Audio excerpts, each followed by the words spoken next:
भगवत गीता की 9 ज्ञान की बातें। कर्म करो, फल की इच्छा मत रखो।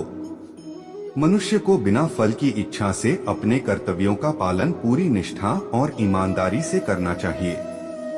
यदि कर्म करते वक्त फल की इच्छा मन में हो तो आप पूर्ण निष्ठा के साथ वह कर्म नहीं कर पाएंगे। निष्काम कर्म ही सर्वश्रेष्ठ रिजल्ट देता है। इसलिए बिना किसी फल की इच्छा से मन लगाकर अपना काम करते रहना चाहिए। फल देना न देना व कितना देना, ये सभी बातें परमात्मा पर छोड़ दो, क्योंकि परमात्मा ही सभी का पालन करता है। अपने कर्तव्यों से न भागें। धर्म का अर्थ कर्तव्य से है। अक्सर हम कर्मकांड, पूजा पाठ, तीर्थ और मंदिरों को ही धर्म समझ बैठते हैं। हमारे ग्रंथों ने कर्तव्य को ही धर्म बताया है।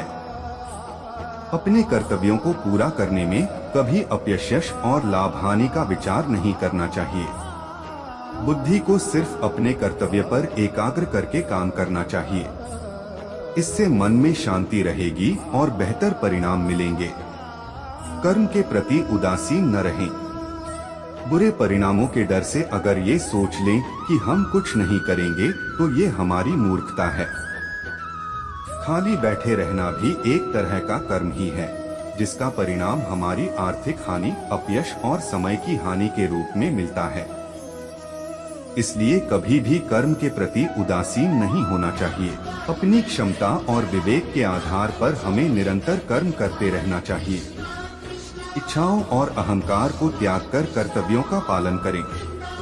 अगर अपने मन में कोई भी कामना या इच्छा रहती है तो आपको शांति नहीं मिल सकती है। हम जो कर्म करते हैं उसके साथ अपेक्षित परिणाम को साथ में देखने लगते हैं। अपनी पसंद के परिणाम की इच्छा हमें दिन पर दिन कमजोर करने लगती है। मन में ममता या अहंकार आदि भावों को मिटाकर तन्मयता से कर्तव्यों का पालन करने से ही शांति मिलती है। अपने अपने धर्म का करें पालन। हर मनुष्य को अपने अपने धर्म का पालन करते हुए कर्म करना चाहिए। जैसे विद्यार्थी का धर्म है विद्या को प्राप्त करना, सैनिक का कर्म है देश की रक्षा करना। जो लोग कर्म नहीं करते उनसे श्रेष्ठ वे लोग होते हैं जो कर्म करते हैं, क्योंकि बिना कर्म किए तो शरीर का पालन पोषण संभव नहीं होता है। जैसा व्यवहार करेंगे वैसा ही हमारे साथ होगा। संसार में जो मनुष्य जैसा व्यवहार दूसरों के साथ करता है, दूसरे भी उसी प्रकार का व्यवहार उसके साथ करते हैं। उदाहरण के लिए जो लोग ईश्वर का स्मरण मोक्ष प्राप्ति के लिए करते हैं, उन्हें मोक्ष की प्राप्ति होती है। जो किसी अन्य इच्छा से प्रभु का स्मरण करता है, उनकी वह इच्छाएं भी प्रभु कृपा से पूरी हो जाती है। अपने पद और गरिमा के अनुसार व्यवहार करें। श्रेष्ठ पुरुष को सदैव अपने पद और गरिमा के अनुसार ही व्यवहार करना चाहिए, क्योंकि वे जैसा व्यवहार करेंगे सामान्य पुरुष भी उसकी नकल करेंगे। उदाहरण के लिए यदि किसी संस्थान में उच्च अधिकारी पूरी मेहनत और निष्ठा से काम करते हैं तो वहाँ के दूसरे कर्मचारी भी वैसे ही मेहनत करते हैं। लेकिन यदि उच्च अधिकारी काम को टालते हैं तो कर्मचारी उनसे भी ज्यादा लापरवाह हो जाते हैं।